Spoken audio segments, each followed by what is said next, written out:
The whirring of the sewing machine was a familiar lullaby in my life. Here at the Whispering Silk, my atelier, white fabric whispered secrets of upcoming weddings, and lace sighed with anticipation of a lifetime of love. But today, the rhythmic hum did little to soothe the knot forming in my stomach. John, my ever-supportive husband, poked his head through the doorway, a mischievous glint in his eyes. "Heard the news from Sarah?" I sighed, threading a needle with practiced ease. "About Beatrice's 4th rodeo down the aisle?" "Yeah, Sarah spilled the beans this morning." Beatrice, John's older sister, was a walking contradiction. Dressed head to toe in designer labels, she exuded an air of entitlement that could curdle milk. Her marriages, however, were a different story: 3 quick trips down the aisle and even faster exits, leaving a trail of bewildered ex-husbands in their wake. John chuckled. "Brace yourself, Ames. Knowing B, that woman wouldn't know the meaning of reasonable if it bit her designer purse." I snorted. "You're telling me.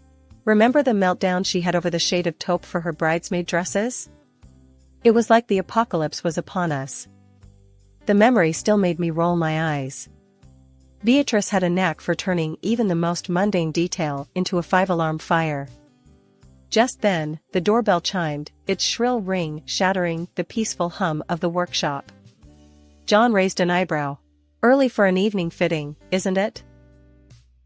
I exchanged a look with him, a silent premonition hanging heavy in the air.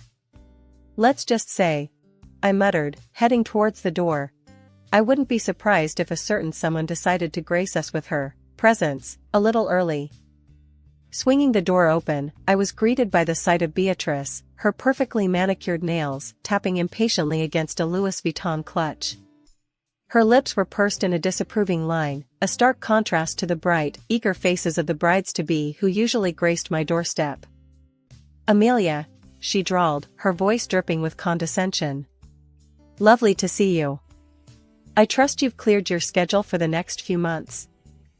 I forced a smile, my teeth gritting together. "Actually, Beatrice, I have quite a few brides already booked in."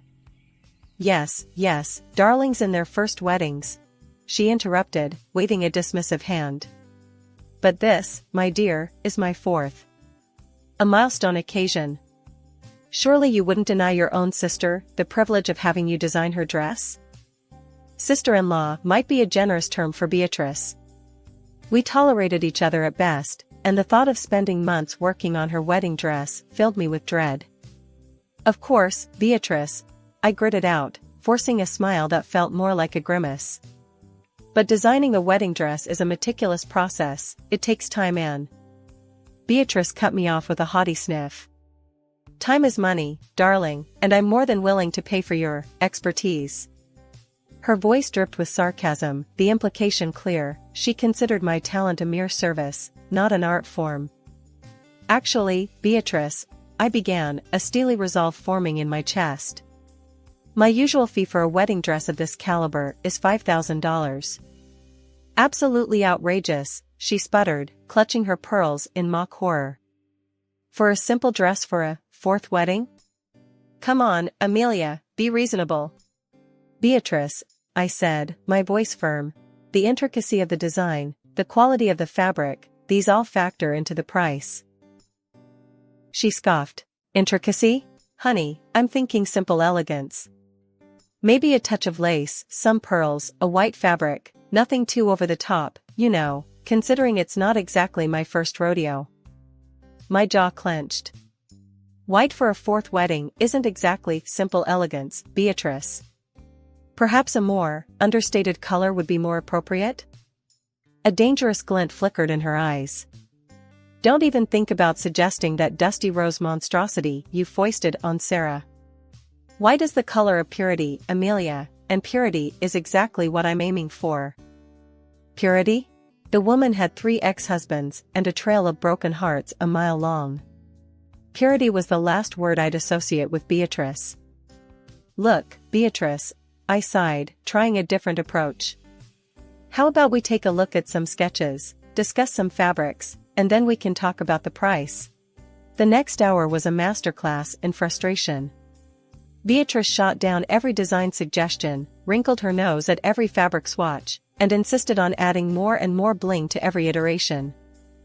"More crystals here," she'd say, tapping a sketch with a perfectly manicured nail.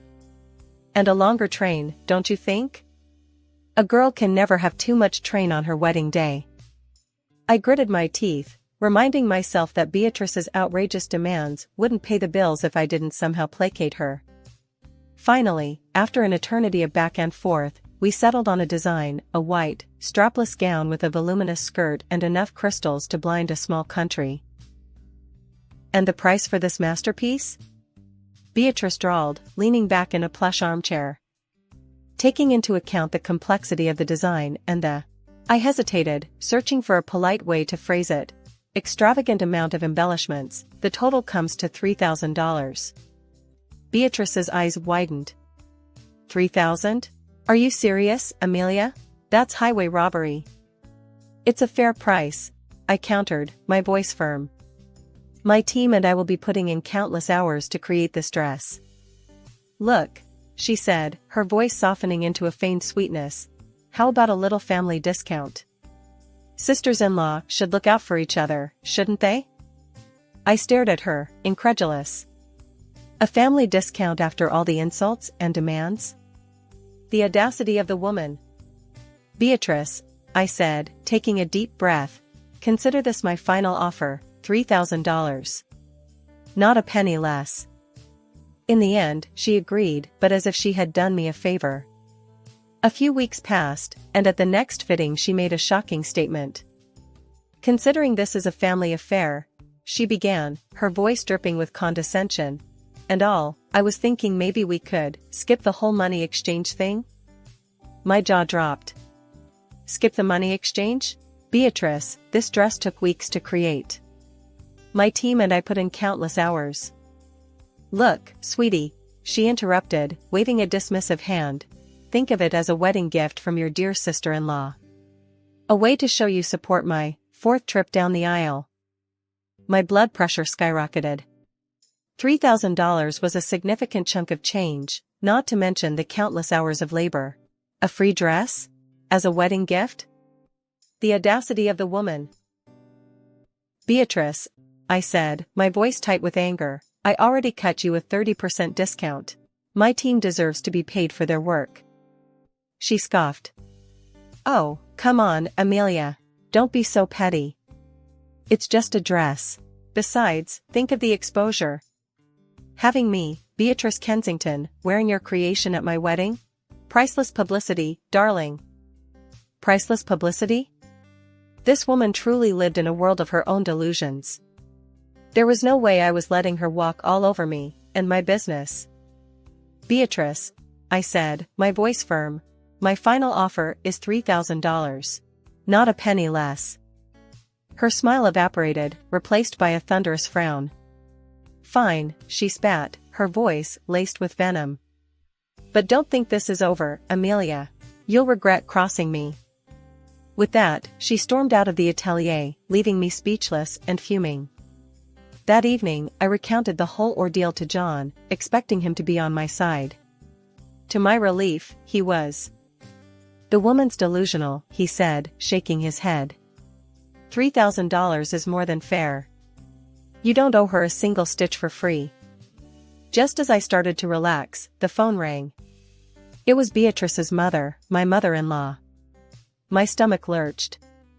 Dealing with one Beatrice was enough, the thought of placating both of them filled me with dread. "Amelia," my mother-in-law began, her voice laced with concern, "I heard about the disagreement with Beatrice. Please, can't you just make the dress for her? As a wedding gift from our family?" My heart sank. A part of me wanted to refuse, to stand my ground. But another part, the more sentimental part, couldn't bear to disappoint my kind mother-in-law. "All right," I sighed, the words leaving a bitter taste in my mouth. "But consider it a gift from John and me. Not a freebie." My mother-in-law let out a sigh of relief. "Thank you, Amelia," she said, her voice filled with gratitude. "Beatrice has a way with words, but I know she appreciates your talent." This dress will mean a lot to her. I wasn't so sure about that, but I held my tongue.